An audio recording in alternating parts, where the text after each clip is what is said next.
too, or not? A little Just bit. on your end. Yeah.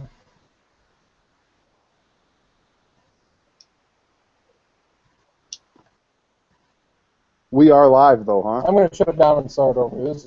Okay. Are we? We Apparently. are live. It Sports says we're live. Lounge 2014 NBA mock draft. We're live. We're going to do it live. We're doing it live. Kriens here in his big green goddamn chair. Marcus Traxler. I can't see anybody, so I just assume you're there. I'm here. Traxler, David Schottenkirk. The first annual Sports Lounge mock draft was such a success that we're going to do it a second time. Gentlemen, Otto Porter was the big star last year. What inside sources did Mr. Traxler have to tell us that Otto Porter was going to go to Washington, and do you have those same sources this year? My inside source was the guy at the Verizon Center in Washington because Georgetown plays there. Otto Porter went to Georgetown, and the janitor there knew that the Wizards were going to take Otto Porter at number 3. That was the only pick we got right. That was at the Pentagon for the Same. This year we're shooting for 2. We're shooting for 2. Yeah.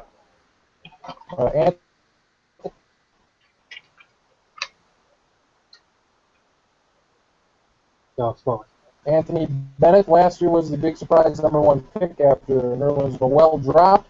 We have a similar situation this year with another big-time big guy, freshman Joel Embiid, the #1 pick, but he will drop because of a foot injury.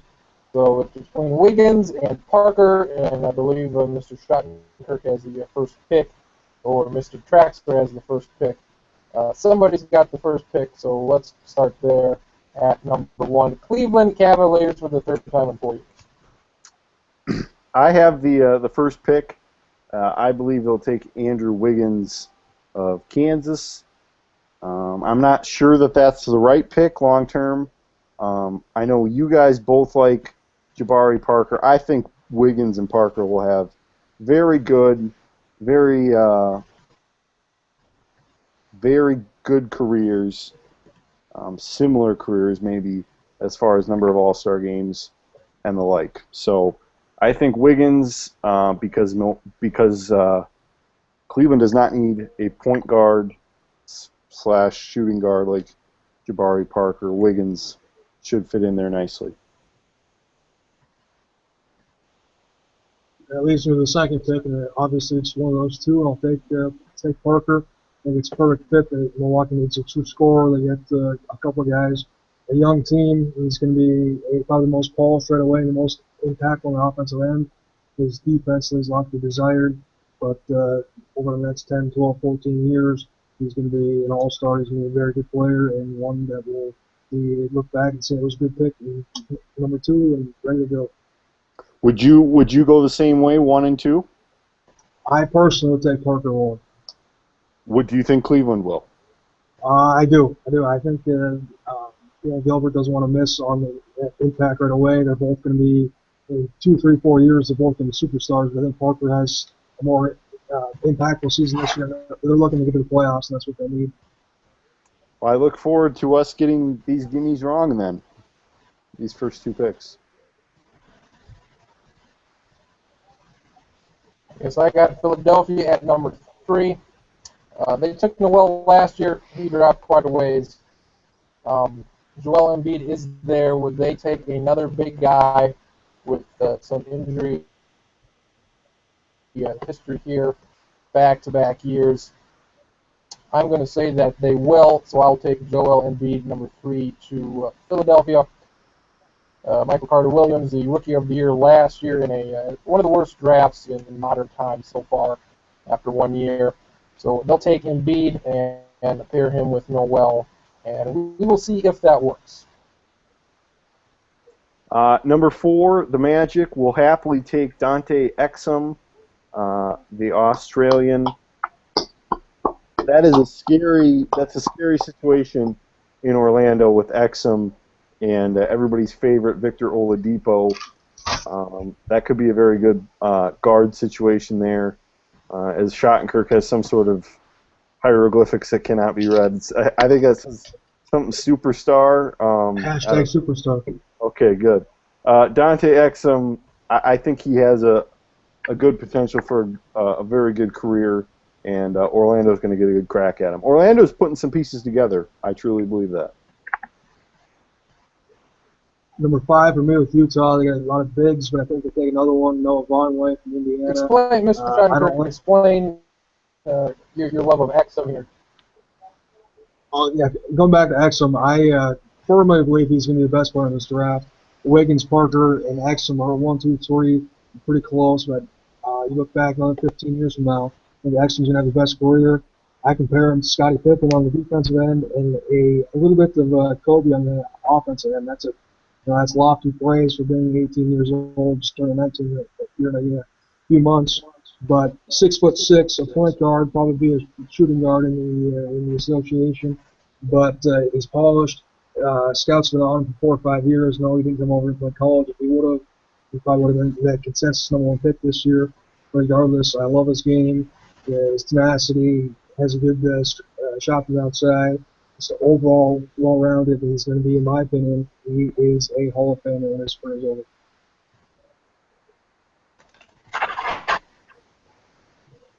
Hall of Famer, is that what I heard? Hall of Famer?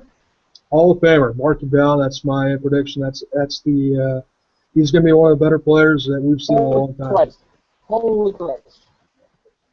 I absolutely love him. Okay. Dante Exum.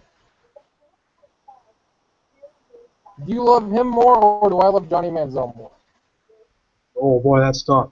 It's probably pretty close. I'm a man crush is definitely the right term there. But anyways, at number 5, I had Vonleh to the Jazz. Don't like him, but I think it makes sense for what they're trying to do, and they got a couple moving pieces that probably would fit well. And we lost Kriens. Well, shit. This has been a great mock draft to this point.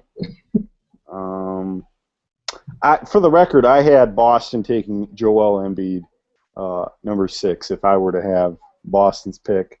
Sure. Where would you see if he gets past 3? I guess he could go to Orlando, but I seem to think that they're Exum or bust if possible. Right. And so, what would happen, in your opinion, to Embiid if he gets past 3?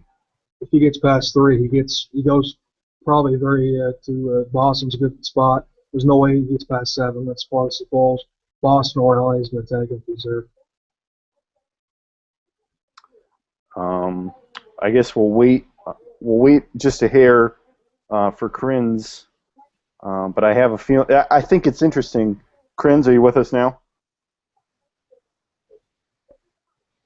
Not yet. Maybe.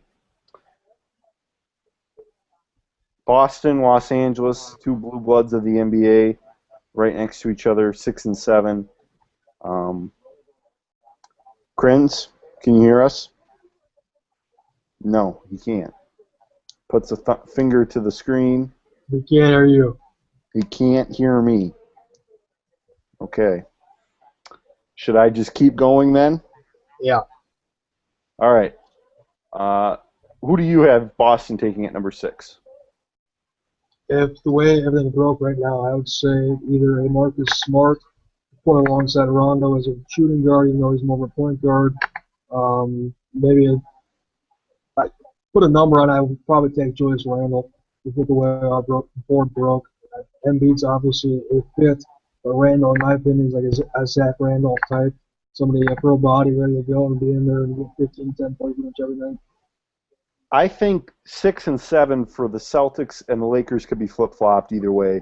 I think they could certainly take Marcus Smart, and if that were the case, I have the Lakers taking Julius Randle.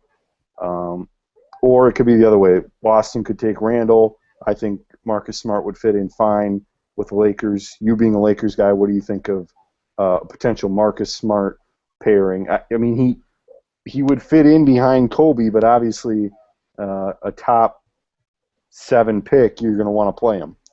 Right. If the board breaks the way I think it's going to break, the two guys I want, Embiid if he falls, or if not, I want Marcus Smart. So I love it. He's already proven to be a pretty good defender. He's got a few problems, but he would have been a top 5 pick last year. He's going to be top 5 or 10 this year. Throw ready to fit in perfectly alongside Kobe for the next year or two and work with him and see where we go from there. I think Marcus Smart will be a very good pro. I'm not sure the extra year. I don't think the extra year of college helped him at all. Unfortunately, I mean, No. aside from maybe a little bit better in the basketball sense, but draft stock wise, it didn't help. Since we appear to be waiting for Kriens now, Sacramento at number 8. I have them taking Aaron Gordon from Arizona. Schottenkirk, your thoughts on Sacramento at number 8? Yeah, Aaron Gordon would make sense. They need another big. He's athletic. He's some people compare him to Blake Griffin. They got DeMarcus Cousins. They have Isaiah Thomas, who's going to be a free agent here. They're going to need a few more pieces. That team has been on a little bit of a rise. They haven't done much last year to do like the construction of that roster. A piece like that would be good.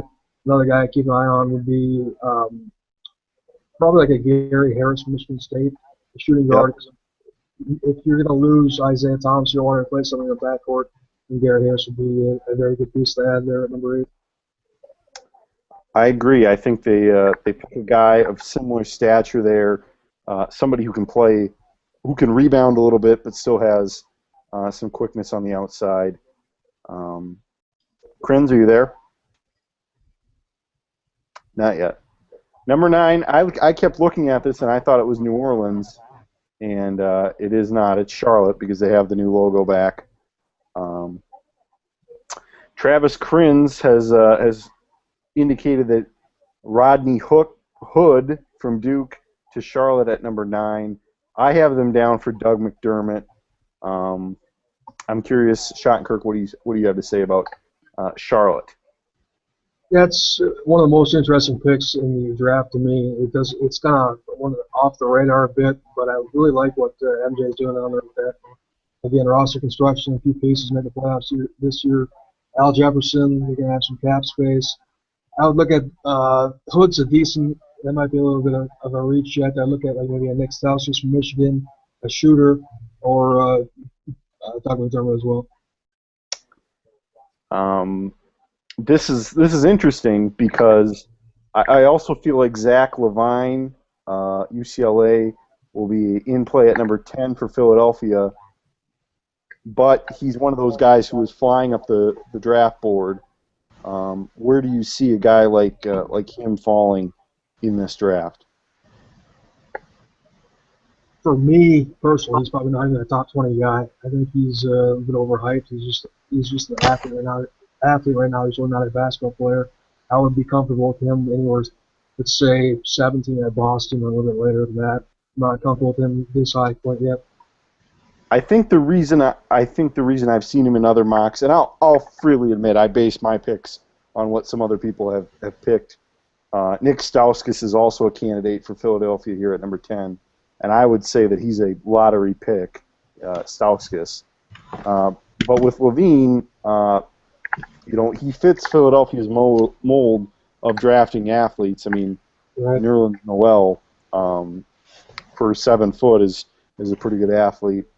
If they were to take a Dante Exum or even a Joel Embiid, those are guys with size that would fit in pretty well. Number 11, who do you have going to Denver? For me, this one's pretty much the lock. He's there is Gary Harris. We mentioned him possibly going a few picks earlier, but would fit in well out there with what they're trying to do, the system. He looked up-tempo, still got that loss in a few pieces. He's pro-ready, a bigger guy for his position.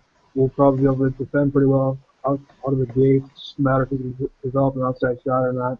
But I would be, if I was a Nugget fan, I'd be rooting for Gary Harris at 11. I think this is an interesting point for Orlando because I think that they will at least entertain an international player, a guy like Dario Saric of Croatia. He is a small forward, 6'11", pretty good size. excuse me, 6'10". This seems to be about his area. But I'm not willing to cross out Doug McDermott. And I'm curious to see what you think Orlando could do, because I feel like this is a team that needs to get some size. But it seems like we're in a small forward or shooting guard type of the draft here. Yeah, to a certain extent, I would see maybe a guy like Adrian Payne come off the board here too, Michigan State. They have 6'8", 6'9" power forward that can put it up from the outside, get their size and get their movement shooting. He's 23 years old. That's only his knock. He's quite a bit older than some of these guys. Obviously, it shouldn't really matter. His career's not going to be as long. But again, one of those pro-ready bodies, a guy that's going to impact both ends of the floor. And if they want to make a move, they're going to have a chance here in picks 4 and 12 to get 2 solid guys that are going to be impact players for the next 5+ years. Travis Kriens, you want to jump in? Can you hear me? I can hear you now. Okay, we're at what, 12, or was that the pick for 12? That was 12. We're coming up. We've kind of gotten rid of the order now, and we'll just kind of all jump in. So I get the pleasure of picking for Minnesota. Yes. I will say, even though Adrian Payne is off the board, he would be my recommendation for Mr. Flip Saunders at 13. I mean, I understand he's not the flashiest player, but like David mentioned, I think he would be a pro-ready body. He'd be able to play right now, and the Wolves' problems are not going to be solved in this draft. With the position they're picking in, they can be solved if they trade Kevin Love, and we can get to that at the end, but I think I would say that Adrian Payne, or if Doug McDermott magically is still here at number 13, I'd be interested, but I don't expect that to be the case. He still is on our board, I believe. I guess I haven't really been keeping track of our picks, but he's available. He is available, so I don't see that happening, though. I think there's a lot of teams that do like him enough to take him before Minnesota. Go ahead, Kriens. Maybe not. Adding to your point, just here in Minnesota, what they potentially could do if Payne was still there, it'd be all right. The guy I'm looking at would be James Young from Kentucky. He just kind of got overshadowed by the Harrison twins and Randall down there this year. A guy with a bunch of upside. He broke out in the NCAA tournament. Again, size for his position, speed, able to defend. He has an outside shot already. A guy that, depending on how the roster breaks down, will be probably, if Love isn't there, he's probably going to find himself starting with either a shooting guard or small forward position. Very interesting. I'm just looking around the web here. Pretty much every option at number 13 is out there. Stauskas is what some people have. Gary Harris, Zach LaVine, Rodney Hood. The one here, I'm looking at it on NBA.com, Elfrid Payton, who apparently is a big riser. He's out of Louisiana Lafayette. Any of those excite you? LaVine would a little bit, but again, it's just the hype factor. That Louisiana Tech guy is, I believe, a point guard. He was a big time performer in the combine. That's where he got his little uptick in some of the draft boards here. I haven't seen him play a whole bunch from everything I've heard. The people are supposed to know about it. I think he could be a very good player, but we'll see how that pans out. They absolutely don't need another point guard. That much is clear. I would say a guy like either of the Michigan State guys would be fine with me if Gary Harris was somehow still there at 13. Do you see the Vikings, the Timberwolves, doing anything with this pick or potentially trading? I do. I think this pick does get moved. I think they move back. Or this pick could be potentially, God bless their souls if they get a Caleb deal done in the next 2 days. Very unlikely. I would be kind of surprised if they just stayed put here and took a guy at 13. I think they want to move back. Or this one could be potentially in a deal. Who's a potential trade partner, do you think? Teams that are looking to get up there at least. And it's hard to predict, I know, but. Yeah, a team like Chicago might want to move up and get a guy that they have designs on that they're going to be a couple picks behind. They don't want to miss out on him. or they got 2 picks, 16 and 19. They could move up and make a little bit of noise. A team like Memphis, I've heard that they have 2 guys in mind that they're willing to move up inside the top 10 for. Maybe if one of those guys fall, they could be a partner in swap picks and some cash or whatever. But it will be never easy to peg, but we'll see how it plays out. Travis Kriens. Nothing? Okay. We go to Phoenix, number 14. I have no idea now what to put some of these guys with. Who do you like for Phoenix at 14?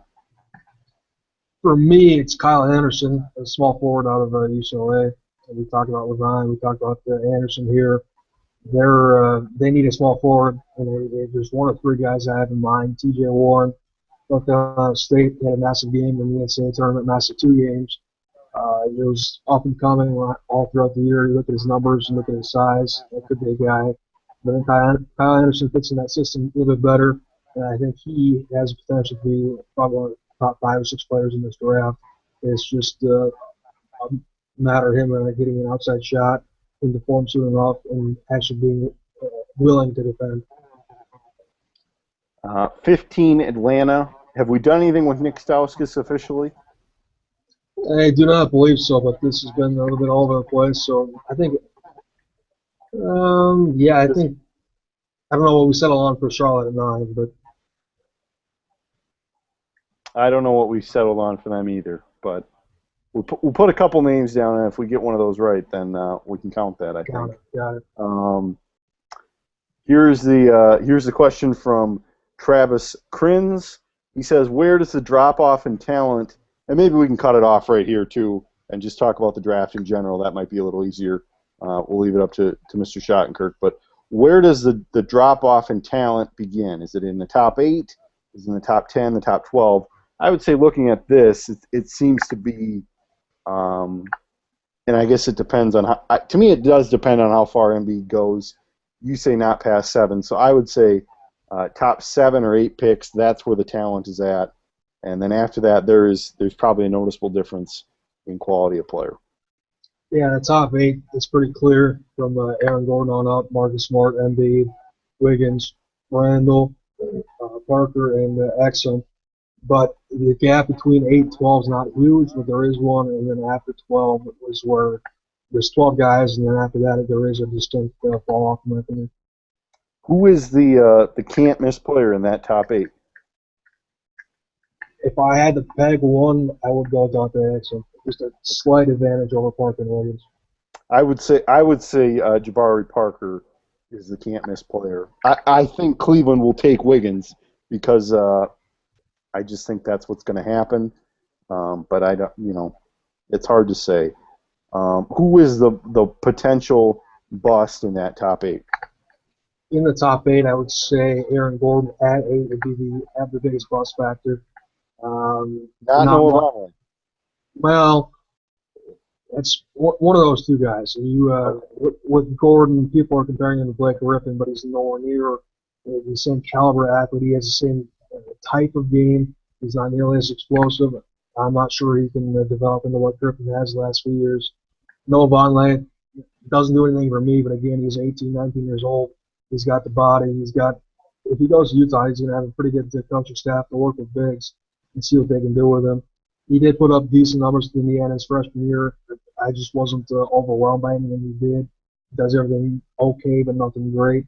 Those are 2 guys that I would be most concerned about in the top 8.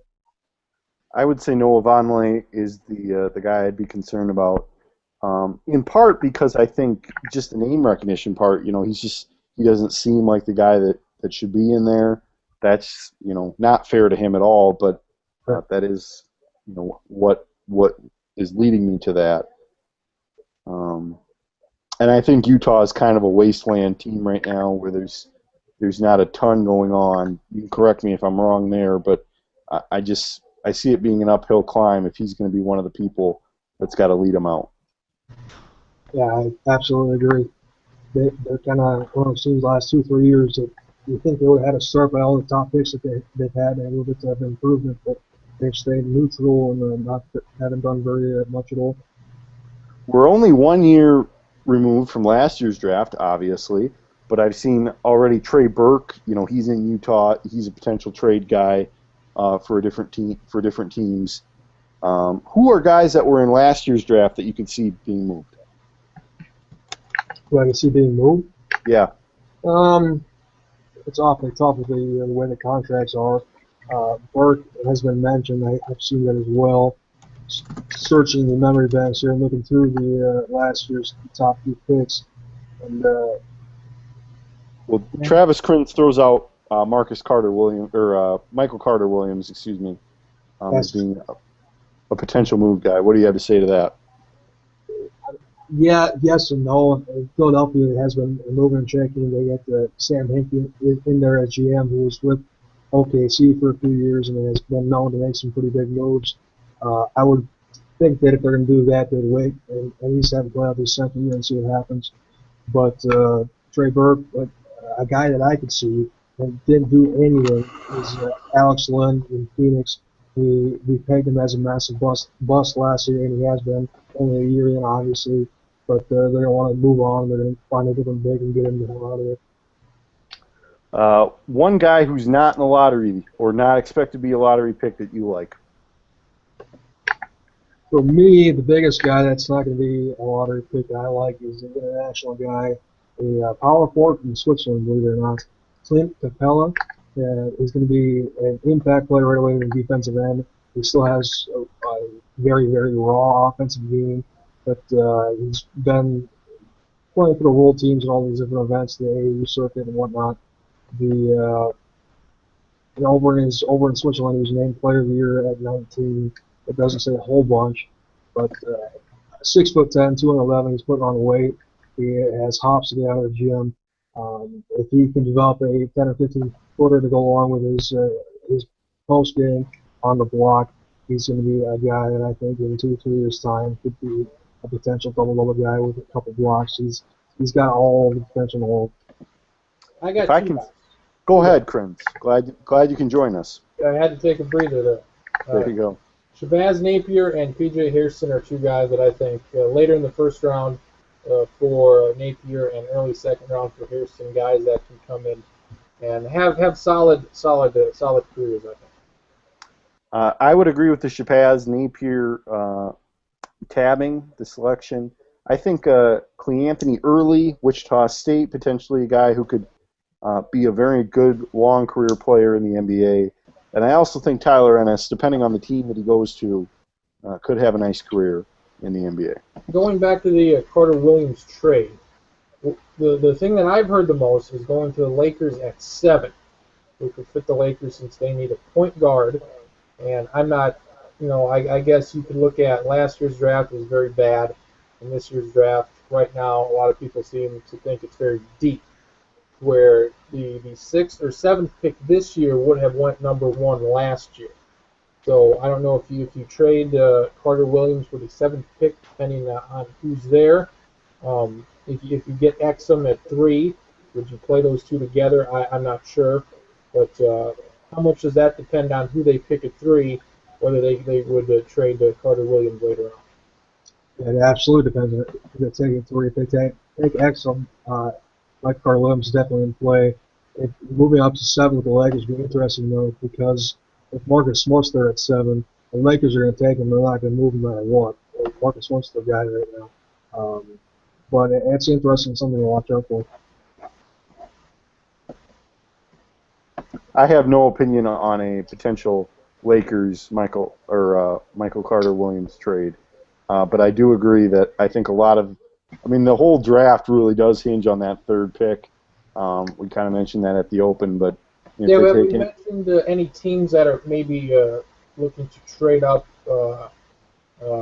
Is that 3 spot really we know Wiggins, Parker, top 2 are going to go 1, 2.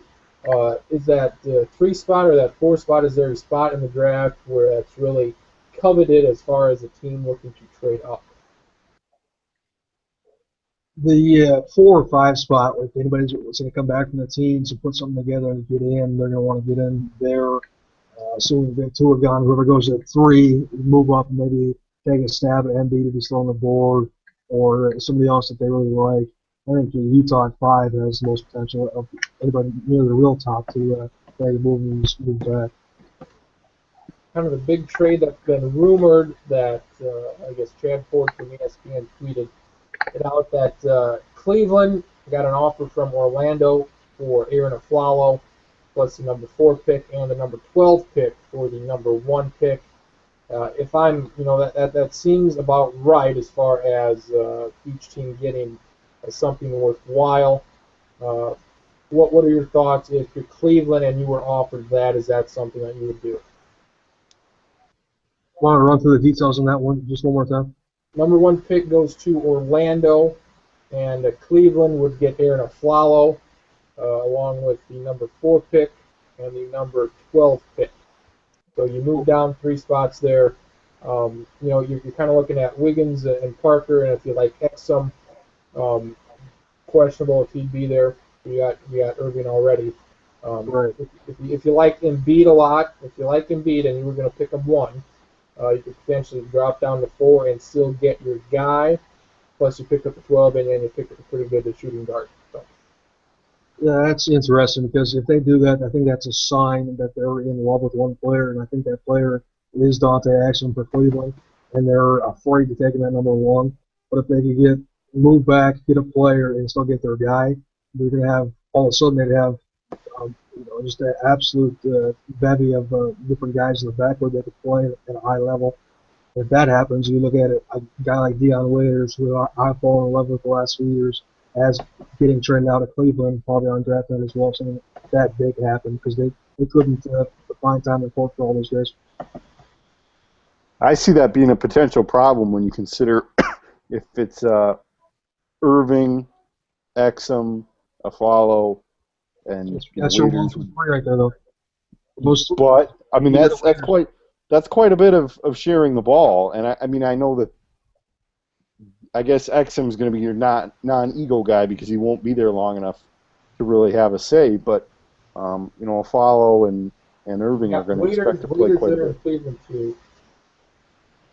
Yeah, Waiters. David has talked me into Dion Waiters over the last couple of years because he loves Dion Waiters as much as he loves Dante Exum, and close. It's very close. And so, I mean, Dion Waiters would get a pretty good chance to, in that case, play in Orlando, which wouldn't be ideal either because you've already got a 2 guard down there. As long as we're talking rumored trades that probably are not going to happen. We got sources here saying Cleveland's been offered a couple here, they say, and I don't think these 2 are worth a shit. Philadelphia's offered the number 3 pick and Thaddeus Young for the number 1, and the Jazz have offered. That's interesting to me. Yeah, I do. Yep. He's a guy that probably is going to get moved, Thaddeus Young. And the Jazz, they've offered Derek Favors. I think he was the 3rd pick a few years ago. And the number 5 pick for number 1, which you would assume Parker would go to Utah. I guess you really like that Philadelphia offer. Yeah, I like that Thaddeus Young offer to move back a couple spots. I don't like the Favors one at all. To get a guy like that moving back 2 spots would be a steal, in my opinion. Thaddeus Young's a guy that's was hurt, I believe, towards the end of last year, but he's putting up pretty good numbers, and is a guy that would fit well and potentially another piece that they could use making a big-time improvement this upcoming year. We want to get back to the picks here. Where are we at here?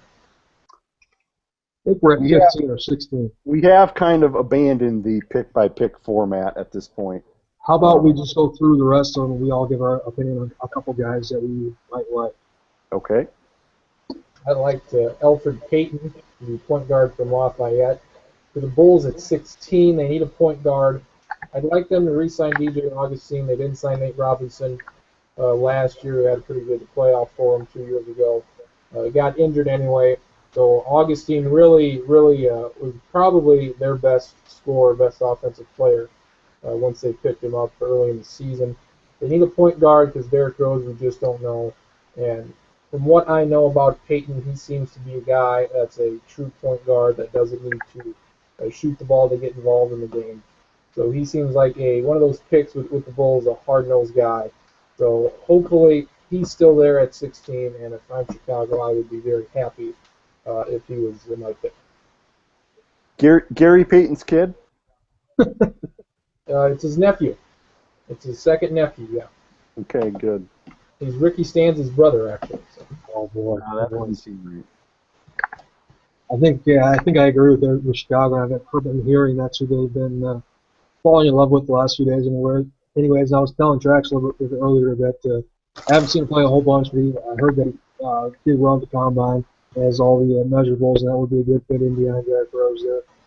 Moving on to 17 here with Boston, I have Dario Saric from Croatia as the guy there, assuming he's still on the board, another international, and I believe I saw that he's going to be staying over there for another year or two. A guy you can stash away and see what happens in 2 years' time. Perfect for the Wolves to take. Oh, David Kahn isn't the GM anymore. Oh, man. Anybody else have any thoughts on what Boston should do with their 2 picks inside the top 17 here? You know, Boston in these next few years, when they just absolutely just ransack the Nets, the Garnetts and Terry and Pierce, that depending on what they do with those picks in the next 4 years, they're going to get a ton of picks. And if they make that work out, I think that's going to bode well for Boston in the future. So that's just the start of this. T.J. Warren, a guy from NC State, he's still out there. But yeah, they're a guy, a team that's got 2 picks there, so I think they could definitely see some trades out of Boston with multiple picks. But that Nets trade, goddamn, that's going to be good for them. I don't think we can overstate how much they robbed the Nets in that deal. I mean, I think to everybody except Mikhail Prokhorov and whoever else runs the Nets, I mean, I don't know if they just didn't notice that a lot of those guys were washed up. I mean, Kevin Garnett has not looked good the last couple of years, and I think the same is true with Paul Pierce. And in retrospect, that was a team that really did run out of gas at the end of the year. And it is interesting that now they're probably going to be holding the bag in more ways than one, because I know we've talked about the disaster that is the Joe Johnson contract on this show before, and that's just another part of this disaster story for the Nets. Boston probably is the most interesting team in the next year or two, with Rondo potentially getting dealt, all the picks they're going to have, the rebuilding process with the age. I think they should feel very confident with him at the controls that they should be able to build something here pretty quickly. It will be interesting though, because if you do trade Rondo, the pieces that ultimately build the Celtics aren't really there right now. I mean, they're going to be pieces that you're either drafting or you're going to bring in. I can't think of anybody else that they really have who's going to be a big time pillar of their team for the next Boston or 5 years. Brooklyn? Boston. If they trade Rondo. Yeah, right. That's the question. If Rondo stays there, and I mean they've been rumoring trading him for 3 years now, and I would keep him at this point unless there's a trade out there. I think they're too far along now to back out. I think as long as he's healthy, I think he's a good asset to have. He's still a guy you can build around. He wants to be a star, but he's I don't know if I said it here, but trading Rondo to Oklahoma City for Russell Wilson in some type of trade, or Russell Westbrook in some type of trade. Russell Wilson, let's say in Seattle, but in some type of trade there, where Kevin Durant there doesn't have that shoot first point guard with Oklahoma City, and then I will say I would love if Boston.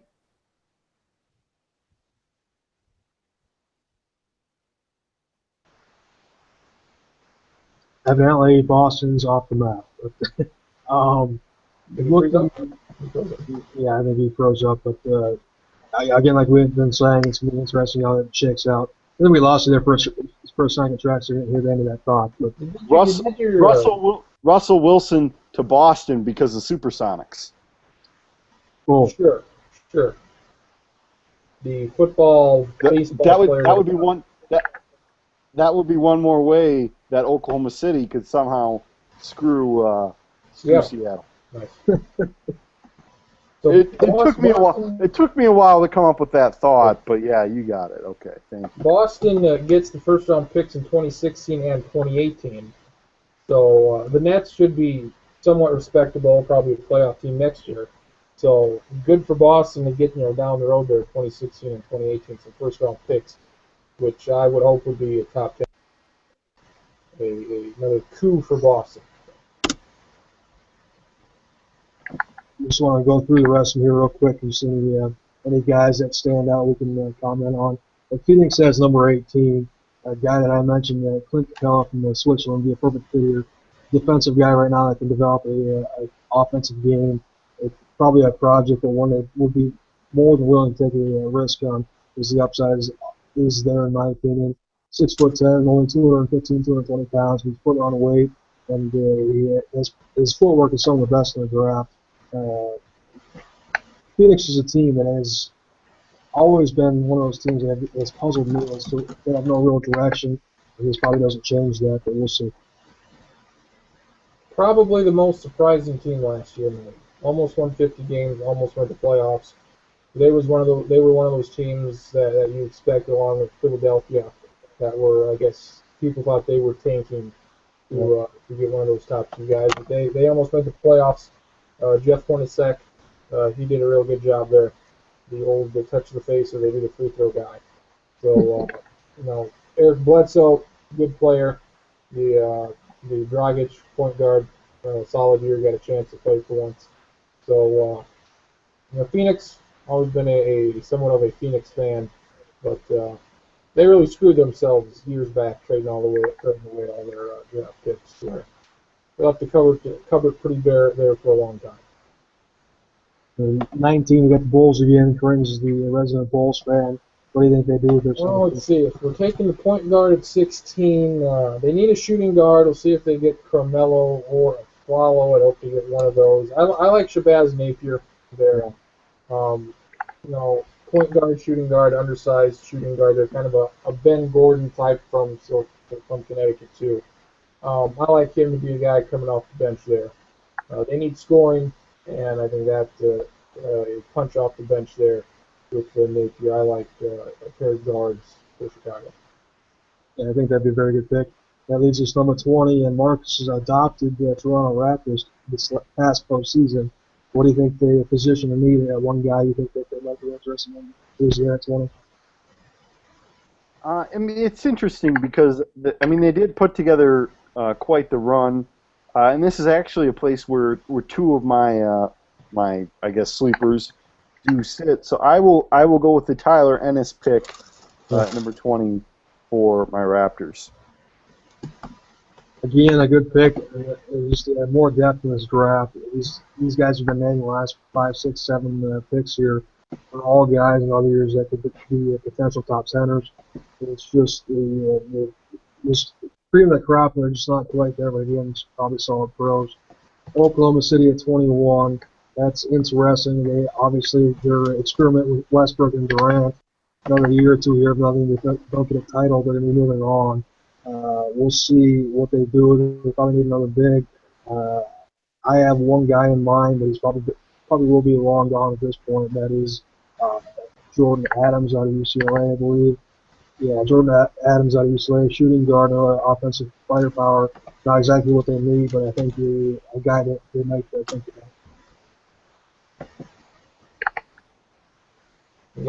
I have pulled up the big board here if we want to try to fill this in. We got Memphis at 22. Let's go through and fill that in real quick, and we can continue with Memphis with 22. You got 1 through 8 filled out there at C-Tracks, right? Yep. And then what do we say for number 9? I think we came down to I mentioned Stauskas as a potential guy. I mentioned Rodney Hood. I know that they've brought Hood in for workouts, Stauskas in for workouts. Okay. That is Kriens' pick, so we'll have Rodney Hood there. I mean, they've been known to pick the local guy from the ACC schools, but I would like I don't know if you want to change it to Stauskas if that ruins the where we go the rest of the way. But they could definitely use a shooting guard, a guy that can shoot from three. Al Jefferson, a hell of a performance there. They'll got him for 2 more years. Gerald Henderson's a decent player. Kimber Walker, very, very good player. They need a shooter, so I would go Stauskas over Hood. Although I could see either of them going there. Yeah, I agree. So let's just go ahead and go with Stauskas there, and I think a pick that MJ Company would be reaping the benefits of this year right away. So the big guys, system-wise, they work on. I gave Philly, I gave them Zach Levine, number 10. Okay, Denver, I think we settled on Gary Harris. 12. 12. Who do we have going 12 here? Okay, where do you have McDermott going? To Minnesota? Yeah, he was mentioned. After we got to this point, we kind of just sort of throwing out names. James Young is the official Minnesota pick. I think Adrian Payne was talked about here for. Yeah, there we go. Adrian Payne was at 12. Peyton went 16 to Chicago. I'm going to work backwards. And Napier 19 to Chicago.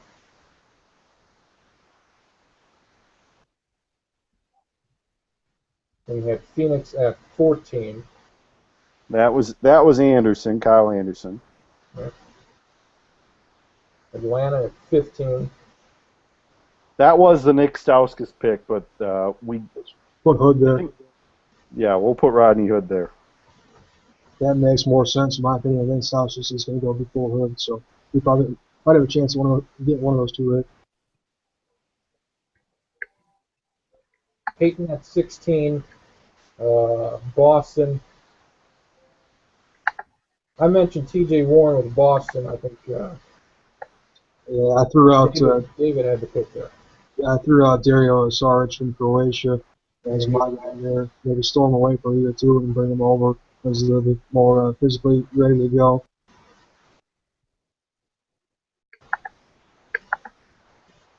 Then Phoenix at 18. That was Capella. Yeah. Capella. 19 was Napier. 20 was Ennis. Now we're getting caught up here. 21 was Adams. Adams, so we're 21 with Oklahoma City. Yeah. Yep. So 22. Who did we have there at Oklahoma City? Jordan Adams, UCLA. I should note that Doug McDermott is not off the board. Well, that could happen. That could happen. Somebody could be there for a while. Give them to Memphis. They like their white guys. Yeah.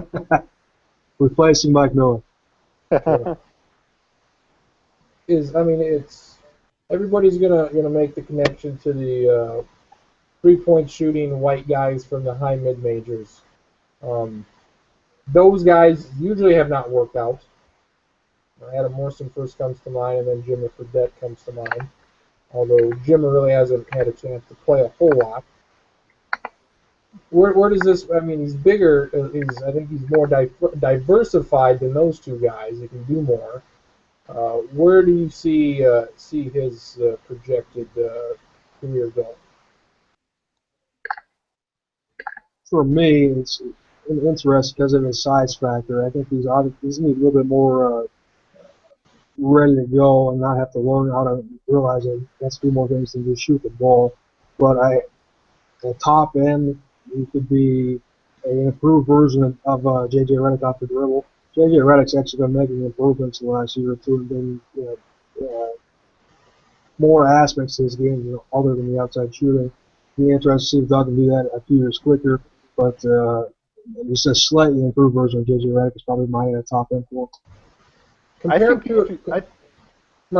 the interesting part about McDermott is his size and the fact that he wasn't a bad rebounder, wasn't a bad facilitator in an offense where they really needed him to do a lot. I was gonna say that he faced better competition than Jimmer Fredette.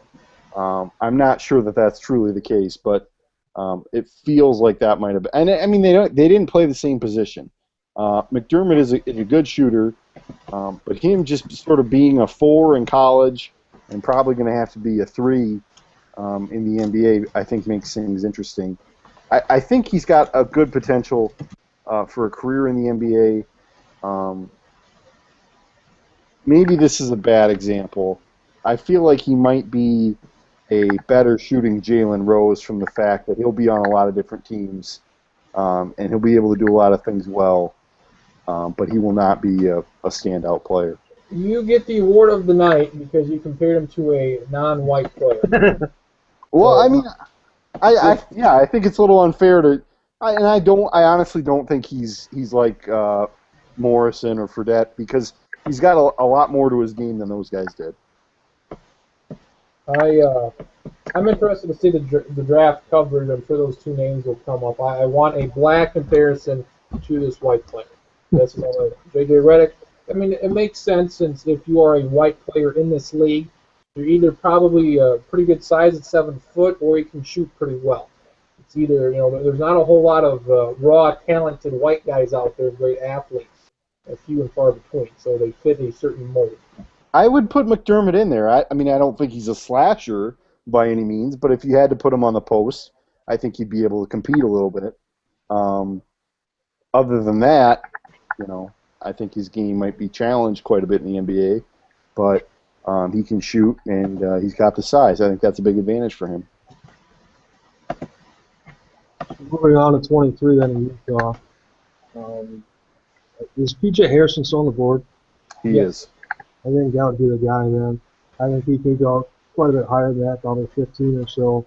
If he's there, they're interested in, I've heard 2 names. It's Harrison, who was in the V-League this last year, got kicked out of North Carolina, or just, I think the academic thing there with him.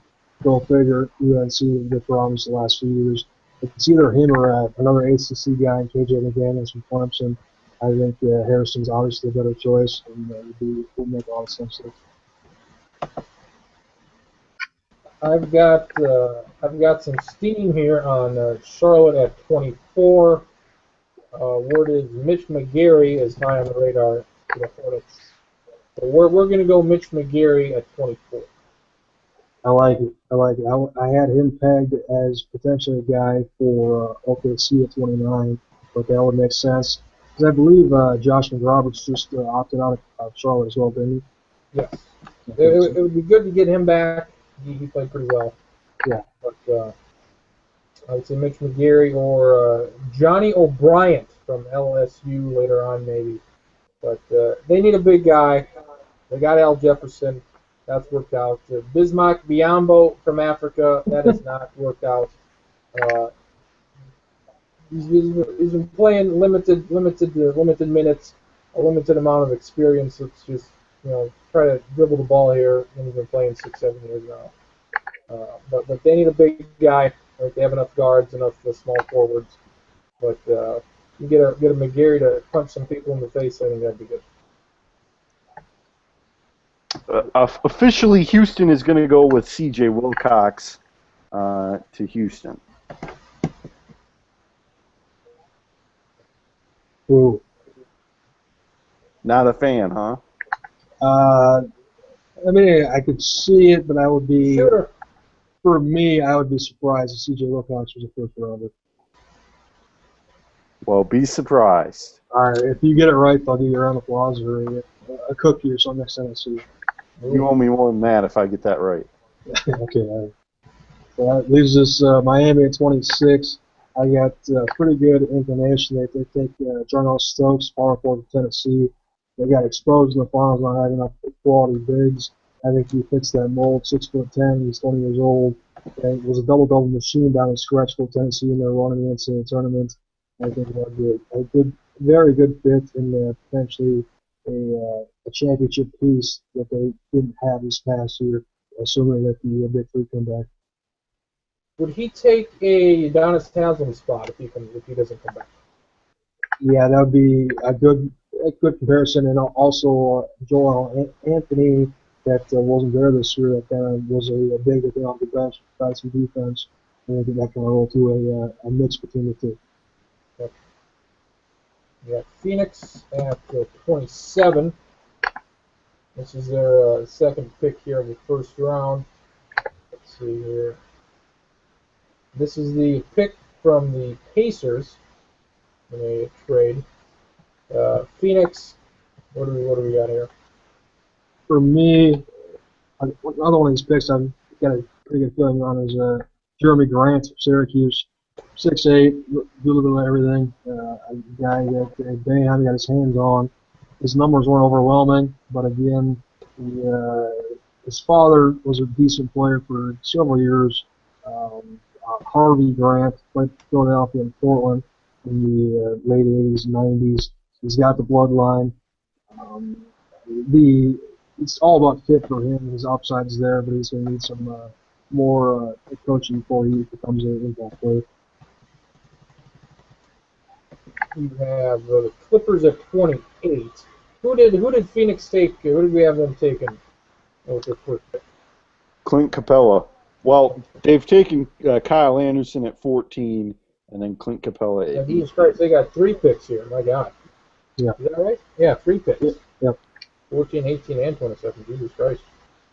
You got the Clippers at 28. 3 picks up here. If I mentioned a few picks ago, KJ McDaniels from Clemson, I think that'd be a good fit. More depth off the bench and potentially could become a starter down the road in a few years, depending on how that roster shakes out. I saw him play quite a bit this past year.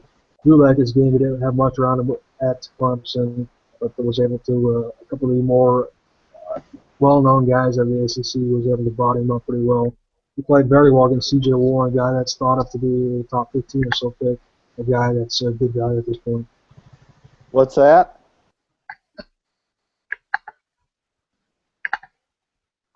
Who do you want me taking? Because this is my pick, Schottenkirk. Well, then go. I said KJ McDaniels, but go for it. Well, if he's going to be one of my upset guys, one of my dark horses, Clay Anthony Early has to go in the first round, and this is my last pick, so guess where he's going? Oh. A little selfish, but I did it anyway. I'm just noticing that T.J. Warren's still on the board. That's not good. That's not good. Too late. I propose we flip him with like Wilcox or somebody at 25, but Wilcox at 29 and 30. No. No, okay. We're locked in. All right, we're screwed. You really want T.J. Warren in there? Well, no, but put Warren at 29 then, even though that doesn't make any sense with OKC. He's out now. I took him out.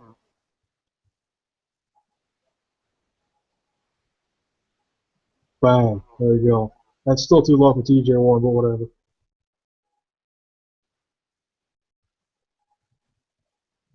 Kriens, you still there?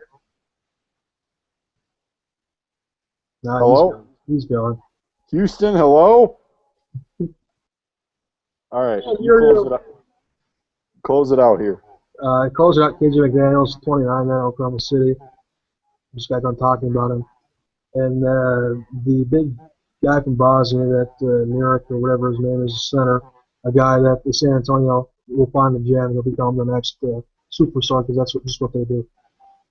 You don't want Javon McRae, Buffalo? Fuck no. What about Patrick Young? That's a guy that's going to be at the top of the second round. He's not polished enough on the offense for him to be a first rounder. Walter Tavares, 7'3", Spain. Again, second round pick. That's a very, very big project, literally and figuratively, that it's going to take some time to get him into NBA shape, as they say.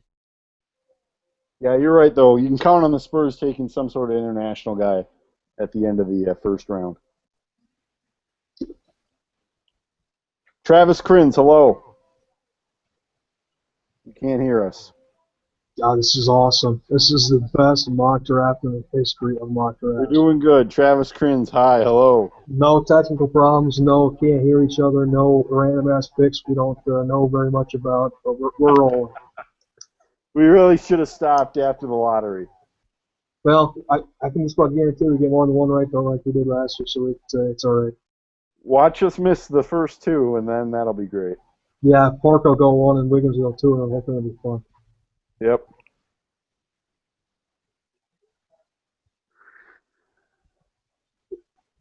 wrap it up. In a non NBA draft related comment, Cuba Gooding Jr. hosted the NHL awards show tonight.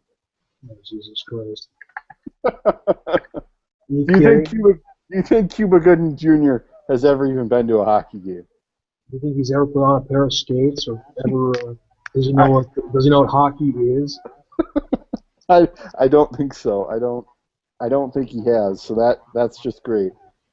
Travis Kriens wants us to stay on topic, and that would mean free agency talk. You are of the mind that LeBron James will return to Miami. I also am of that opinion. What do you think? What do you think will happen with Mr. Carmelo Anthony? Boy, that's interesting. Chicago, as much as I don't want to see it, I think that might make the most sense for him. And I think that might be a slight front runner. He could just go back to New York and see what they do, hang out for a year and see if Phil Jackson can wave his magical wand or not.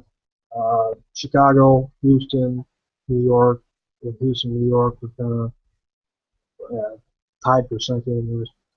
I really would like to see Carmelo Anthony in Chicago, not just to make Kriens happy, but to just have like a good 3-on-3 in that East where you have a clear number one, number two best teams. If the Pacers could ever figure their shit out, you could have a top three. If Melo goes to Chicago and D Rose is healthy, just don't even play the East out next year. Just put them in the finals. Because Wade is not himself. Bosh is Bosh. LeBron needs more help. If Melo goes to Chicago, Miami's not getting out of defense no matter what happens.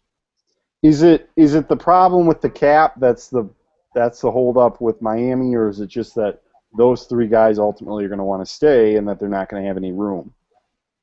A mixture of both. Because if those guys stay, they could.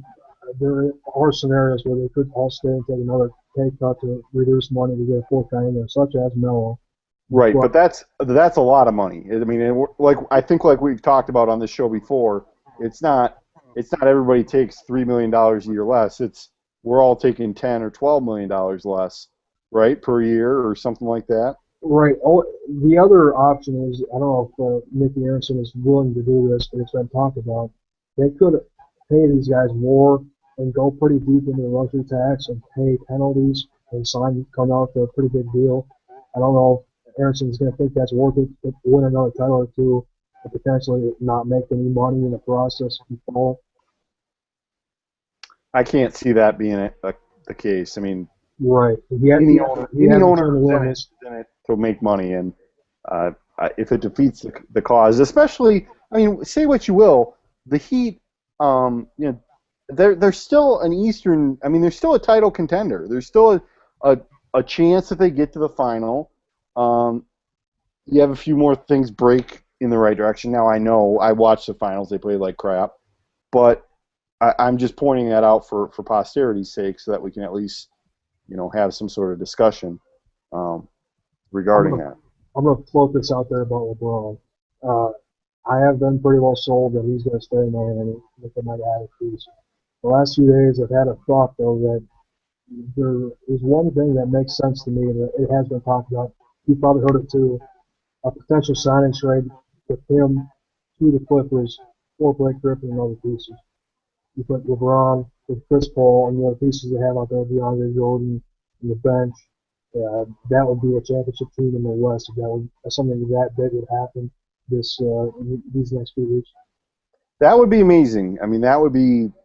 I think if LeBron went anywhere, it would change. It would be league history making. But it wouldn't be like 4 years ago, whenever it was with the decision. The thing with that would be, I mean, L.A. and Chris Paul and LeBron James. I mean, LeBron James is friends with a lot of people in the league. He's friends with Bosh and Wade. But I imagine it's different with Chris Paul. I imagine they get along well. And I think Blake Griffin, quite honestly, is a guy you'd be willing to sacrifice if it was a chance to win a title or two or three. Right. And, I think that's interesting. I hadn't heard that. Doc What Rivers would, loves LeBron, and another factor coach out there. And the whole thing about the ownership obviously has a lot to do with everything with the Clippers right now. They're still in mess, and it's right. not finalized with the Ballmer yet. But LeBron, if he's going to make a move, he's not going to go. He's not going to go play in freaking Houston for a year or two.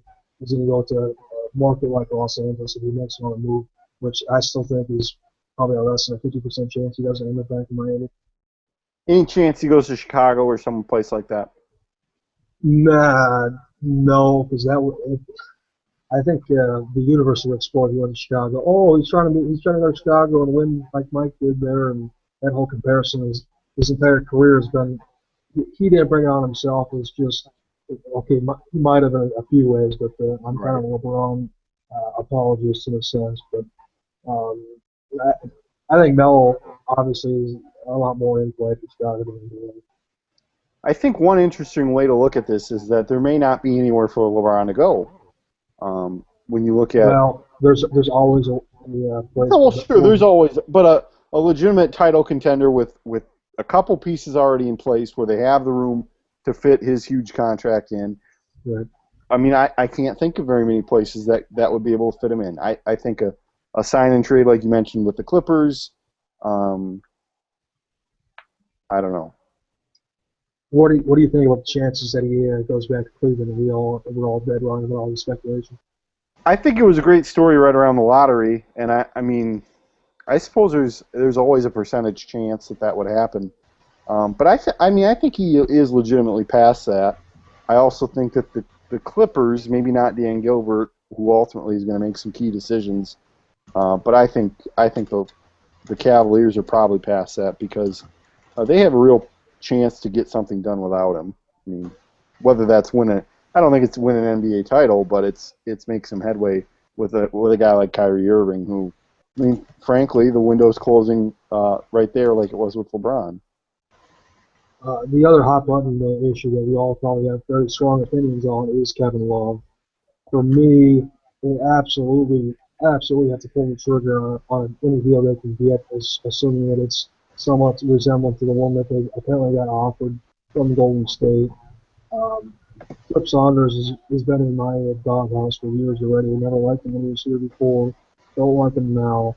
I just think that he's unwilling to realize that if they don't get rid of him, he's going to walk next summer, and it's going to be a complete disaster. Get something for him. What do you think?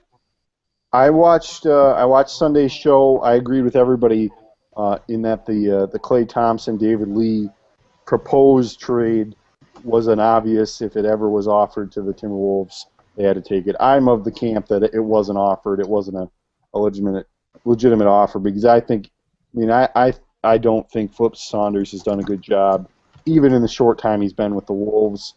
I think the coaching struggle has proven that.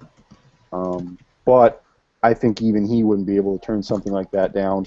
And I think the Wolves will get a very good offer here around the draft. I would hope that they would move him. I mean, I think we're at the point now where he's got to go. So I mean, I understand that Kevin Love wants to play somewhere else. I think he should really. I mean, I think he's earned that opportunity. I just wish he wasn't such a bitch about it here at the end. Because I mean, even Kevin Garnett wasn't this bad, and Kevin Garnett was a bitch too. So I just don't know. I don't know what else to say other than the sooner you trade him, the better off things are going to be. And I mean, the Wolves are going to be in trouble for a while here because I mean they're just not anywhere near competitive. I mean they're not going to be. They're not going to be near being competitive. A Klay Thompson David Lee trade might change that conversation. I was listening to the BS report with Chad Ford. Apparently, according to him, he thinks the deal is set in place with Golden State, but the problem is guys like J.J. Barea or a Harrison Barnes or how a first-round pick from Golden State would be protected and little minute things like that. But I guess what I got out of him was he believes that the big pieces in place there are already agreed upon, and they're just talking about this little crap, which is if that's the case, that's ridiculous. considering who you can get for Kevin Love. Um, Explain to me the bitchiness about Kevin Love, because I'm not quite on that bandwagon of he's an a-hole, he doesn't want to be here. He obviously doesn't want to be there, but I'm more of a blame management in this case of what they offered him a 3-year deal, right? 3 years? I don't know. Because Yeah, they did not offer him a max 5-year Right, contract. right. They did not offer him max. Yep, So obviously that tells me they didn't believe he was worthy of that. yep. And if they would have offered him that, he would have signed that, and he would have still been there for a year or two more. That's on Minnesota's management. That's not on Kevin Love. No, that I completely agree. That bet has been made. I mean, that all the cliches, the ship has sailed. That mistake was made, and there's not anything that can be done about that now. You can't blame Kevin Love for leaving, because honestly, and I know David believes this, but if he signs for a max contract, we're probably still having the same conversation in 2 years regarding him leaving or whatever you want to say, because David's been of the belief, and step in if I'm wrong, but Kevin Love hasn't really ever wanted to be here that badly. He's always desired to play in Los Angeles or some sort of market where he can win. And I think it's been clear for a couple of years now that the Wolves are not equipped or really willing to equip themselves to win. And I think that's whatever you think it is. But again, I'll go back to the point I've made a few times. If you pick Curry in the draft, I mean, I honestly think there's been plenty of mistakes since then that have been not helpful either. I don't think Kevin Love made the decision to leave based on that alone. There's been, I mean, the contract has a lot to do with it. I mean, I would say the only real effort that they've made to get better is Kevin Martin. They've made a big run at Nicholas Batum, which was probably best case scenario that he didn't show up. They were going to give a max deal to Rudy Gay, and let's be kind of happy that didn't work out. So I mean, they've tried these things, but Rudy Gay, Nicholas Batum, Kevin Martin, they're not going to turn this team into a winner. They may have turned them into an 8 seed, and they've either broken down with no defense or injuries or whatever. I think my problem with Kevin Love is just the incessant needling through the media that he seems to have to do, talking to Yahoo or talking to whoever. I mean, that's fine, and for a while it was like, well, yeah, I really want to win. Well, we know that, but now it's I think it's sort of a scenario where I think he's just dragging out to the point where it doesn't need to be there anymore. And we all know how Kevin Love feels. We all know he's frustrated. By God Almighty, the fans are certainly frustrated, given that this team hasn't been to the playoffs in 10-plus years. And I just think he's wearing out whatever welcome he had left, and I think it's gone pretty much. Is that by design to say, hey, I'm going to be an ass, get me the hell out of here? That's exactly it. Yeah, I mean, yeah. It's. Can you imagine what Target Center's going to be like on opening night this next year if he's still in a Wolves uniform? He runs out of the tunnel. Half the crowd's going to be booing because they understand without getting a deal done, he's going to be gone next summer anyways. And we won't get anything for him. They're going to be so stupid to hold on, convince him, oh, you should stay. We're making moves. We're getting better. We'll get you a long-term deal this upcoming summer. And then he's still going to run the Golden State to Los Angeles at that time. Anyways, he said for his life long, he wants to be a Laker, he wants to be on the West Coast, he wants to be with a winning franchise. He doesn't have that in Minnesota. Like Marcus said, he's been, since the day he got here, he's made it known he's probably not going to be here for his career. And I will say, now I won't say anything because I can't remember what I was going to say. But look, I follow the team. Not a fan of the team, but I understand what's going on. And can I just say I think I'd put myself in a similar scenario where I can't name you every loss they've had or every little incident that they've had. I would not consider myself a fan of the Timberwolves, and I don't think I've been a fan of the Timberwolves for probably since Sprewell and Cassell and Garnett. just because I've lost interest. I like the Vikings and the Twins much more, and I would say the Wild. And the mismanagement in the last 10 years has certainly contributed to that. So when it comes to, I mean, the NBA is entertaining for me to watch when the playoffs come, but I'm not interested in the Wolves, and it's going to be some time before I'm really on the bandwagon. And I have no problem admitting that I'm a bandwagon Wolves guy. That's not a problem. When looking at the Timberwolves, what I see here is when they took Kevin Love, I was like, boy, one year at UCLA. This is a bad pick. This is just some white stiff. This is no good. But this has worked out tremendously with a point where I think he's one of the top 5 to 10 players in the league, and that doesn't happen very often. And he's him and Garnett are by far the top 2 players ever to play for that team. You had Ricky Rubio, sat out 1 year. Questionable whether he was ever going to get to Minnesota, if they were going to have to trade him, if he would ever want to come. And he's been about what you would expect, not a good shooter whatsoever, but he does the flashy passes. He's a point guard. He's good enough, I guess. You got Nikola Pekovic, who, Jesus Christ, again, far outseated my expectations for somebody that looks like and is named Pekovic. So he's turned himself into something. If you just go back 2 years, I want to 2 years ago, I want to say I went with David to the game when they were playing the Mavericks, and they were wearing the muskies. That was a good game too. That was a great game, and they didn't win. And Pekovic played his ass off. I don't remember what he had for points or anything, but 3 points and 5 rebounds. I want to say he had 20 points maybe. And I think that was the first time where it really came to my light, like, holy shit, this guy's really good. And it's been like that pretty much the whole – I think he got hurt later in the season, but it's been like that in the 2 years since that. But it's amazing, considering that he's some foreign stiff who looks like he fits in Minnesota perfectly, and from a playing standpoint, he has. So as far as those 3 guys go, you didn't know if you were ever going to get Rubio here, and Love's exceeded my expectations and probably everybody else's, along with Pekovic. So in that case, they're probably further along and better than they should be, considering the pieces that they have. And you look at the record, 15 wins 5 years ago, 17 the next year, that's garbage. In the lockout shortened year, they were 26-40.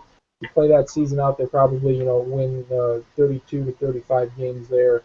The next year, 31-55, and then this last year, 2 games under 500. So it's trending in the right direction. So I don't know if people's expectations were too high last year, where they expected them to go from 31 wins to 51 wins and make the playoffs. They jumped 9 wins last year, which is very, very good. You got to assume that's near the top of the league. And I wouldn't expect them to do that again this year, but if they did, that's 49 wins, and you're right on the cusp there of the playoffs. So in some ways, they're disappointing, I guess, based on certain people's expectations. But considering all the ramifications of who they had and how they turned out and the improvements they've made, I would say not as bad as you would think. I certainly agree with that when you lay out the numbers that way. But you look at how long Kevin Love's been here and how poorly the Wolves have equipped the teams to really.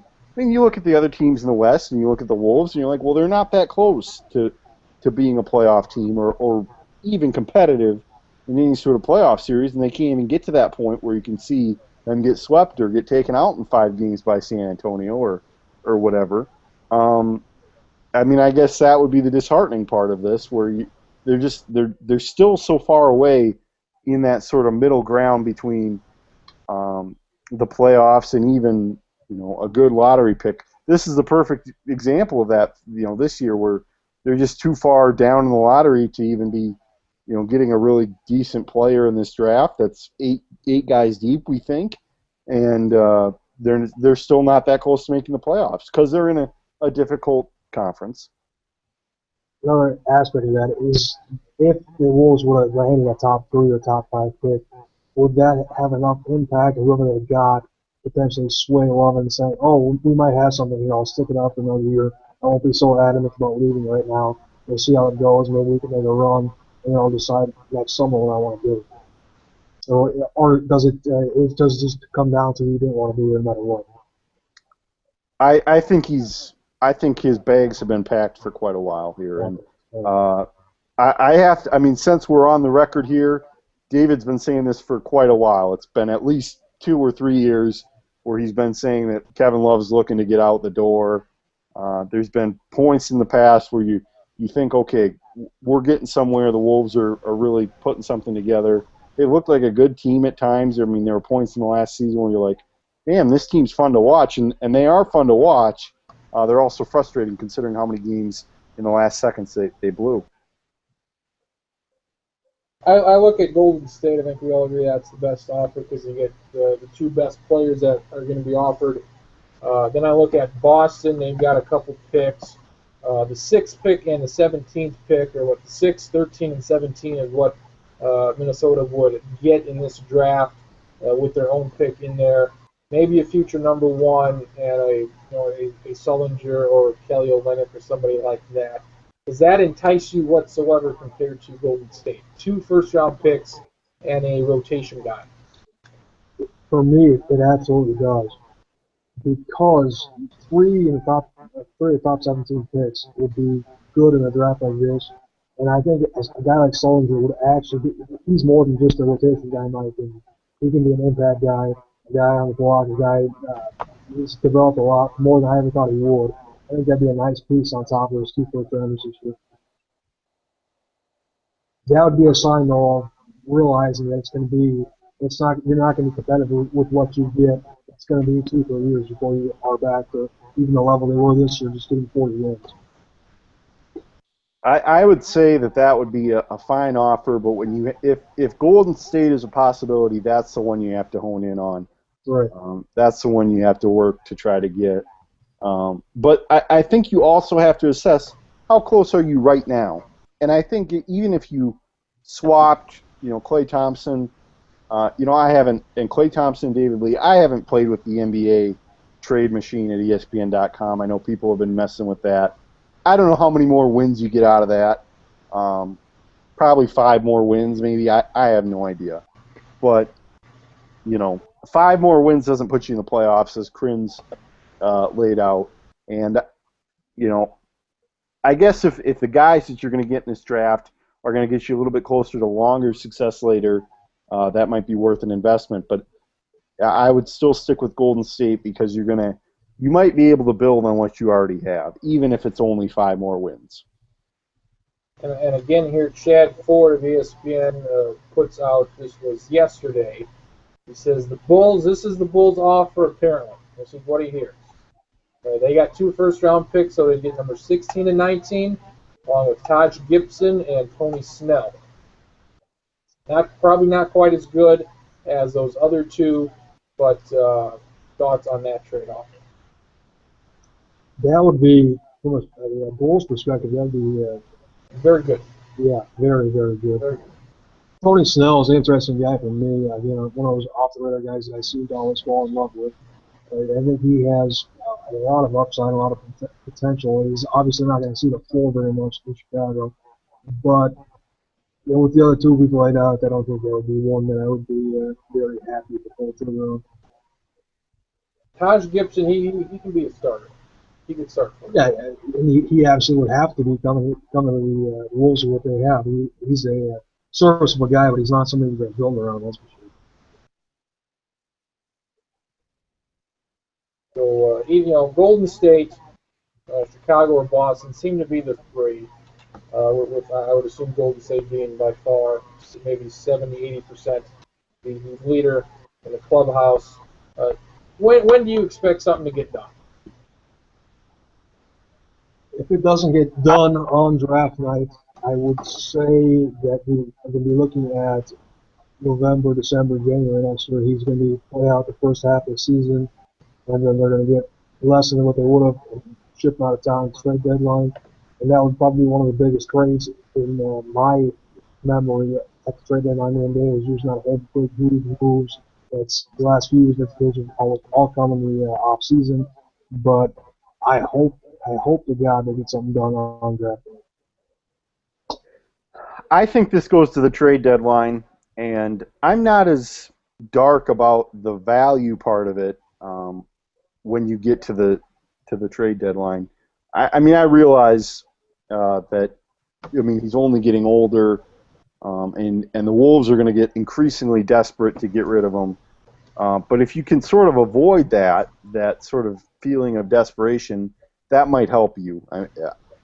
Just from a Wolves mentality standpoint. I also think that if Kevin Love plays hard, even though he's going to get the hell out of town, if he plays hard in that first half of the season, that may help from a value standpoint. But I completely agree that the earlier the better.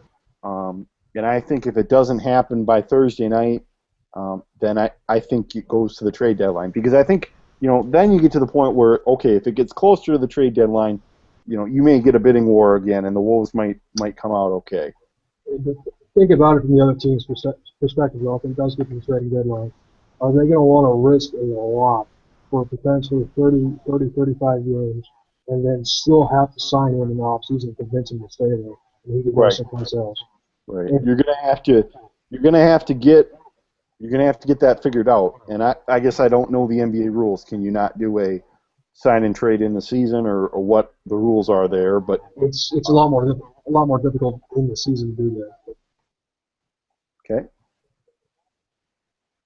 But a sign and trade, I think, with anybody, even if it goes to the Golden State one goes through in the next 2 days, I think it would be a very good move.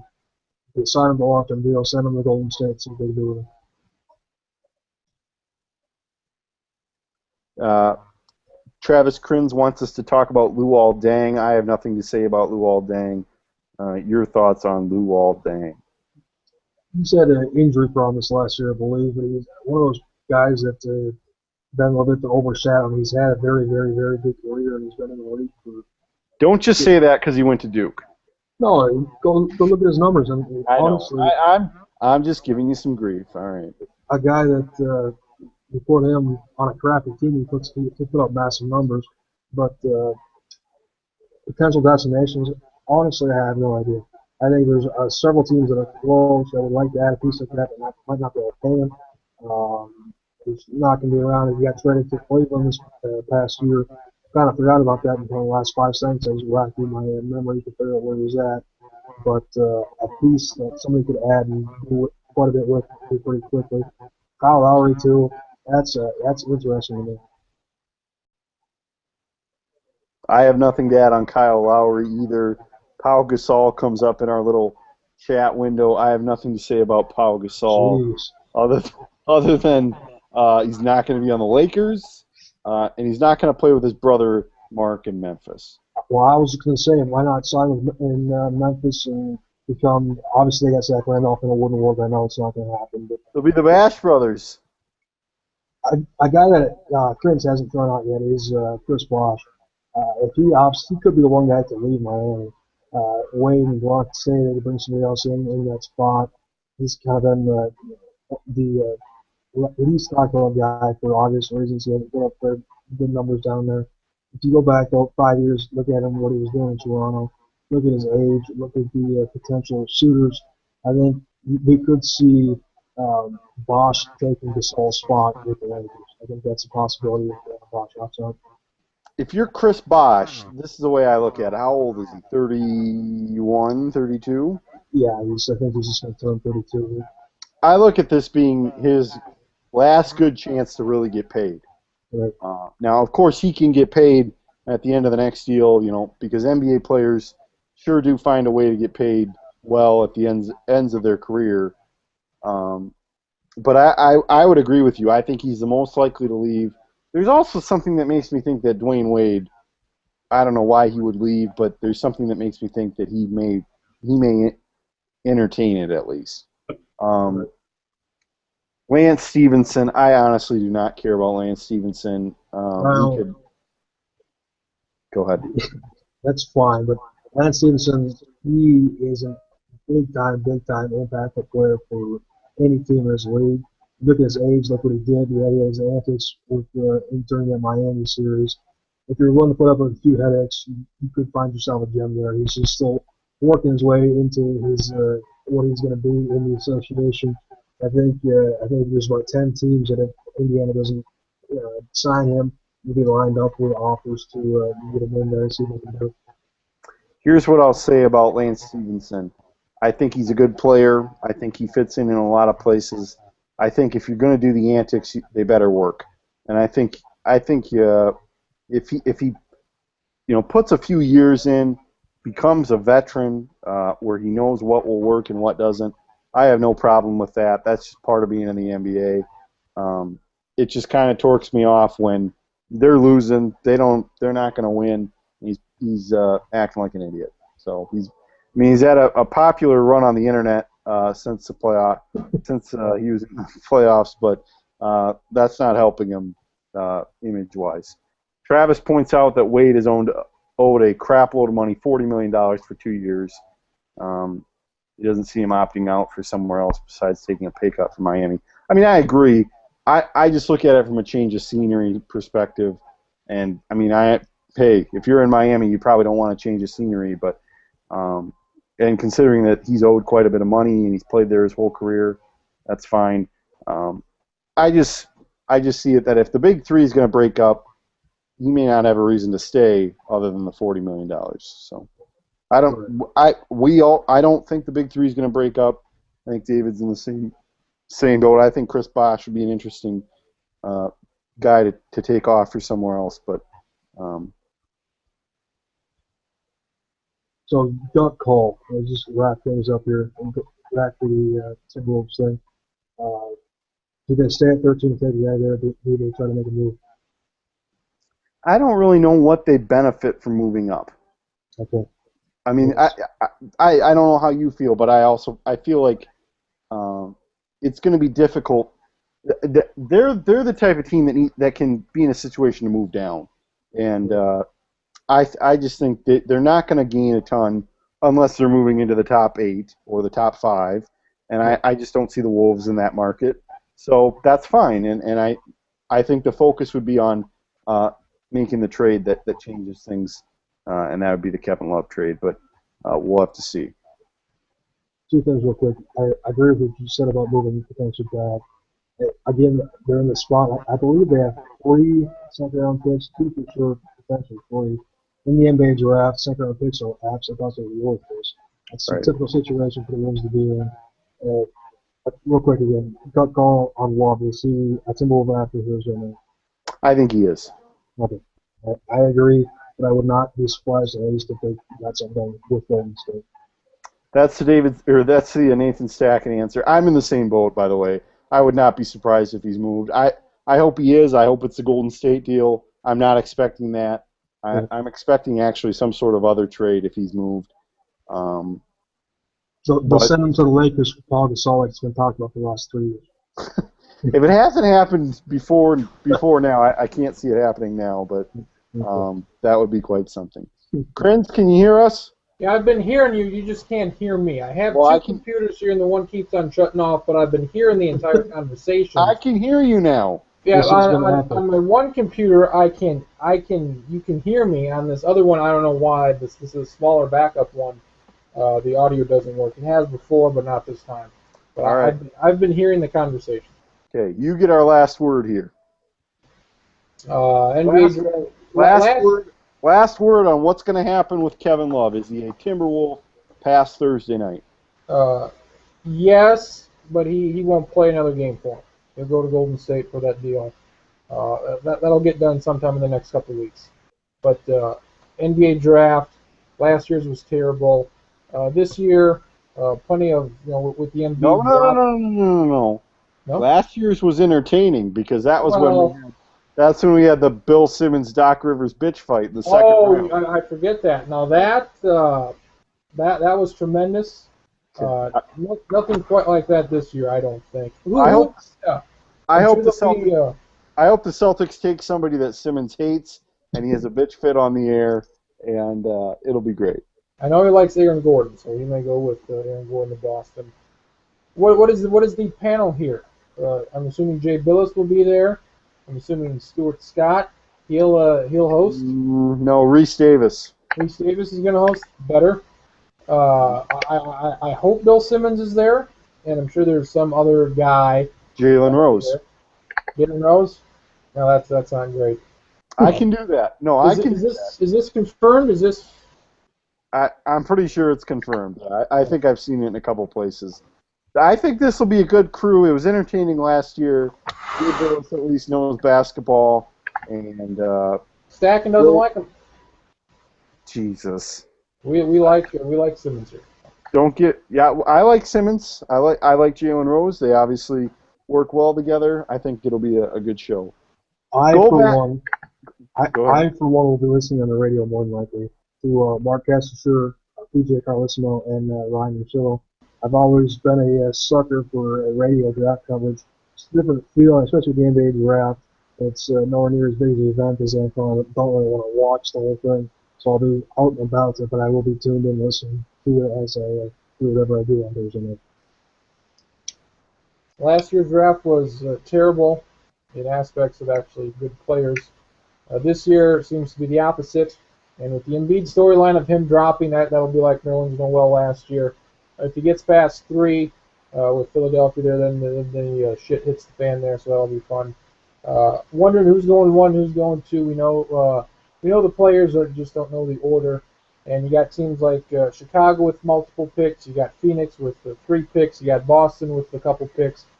Trades are always fun, so that'll be a good time. But plenty of good stuff to look forward to, I think. This has been almost 2 hours. It's gone on long enough. There you go. For David Schottenkirk, Marcus Traxler, for our 2 viewers, I'm Travis Kriens. We'll be back Sunday inside the lounge. We're going to be inside the lounge with the air conditioning up, and we'll recap the draft as well. What else we got to look forward to? The soccer that's coming down to the knockout stages. Goddamn, I'm getting excited. Goddamn it! Here we go. We'll talk about that and plenty of other things. I'm sure something will break, and free agency should be a hell of a lot of fun with Carmelo Anthony. So plenty to look forward to, and maybe we'll bring it back with trivia if we get enough people here. So that's it, the 2014 NBA Mock Draft edition of the Sports Line.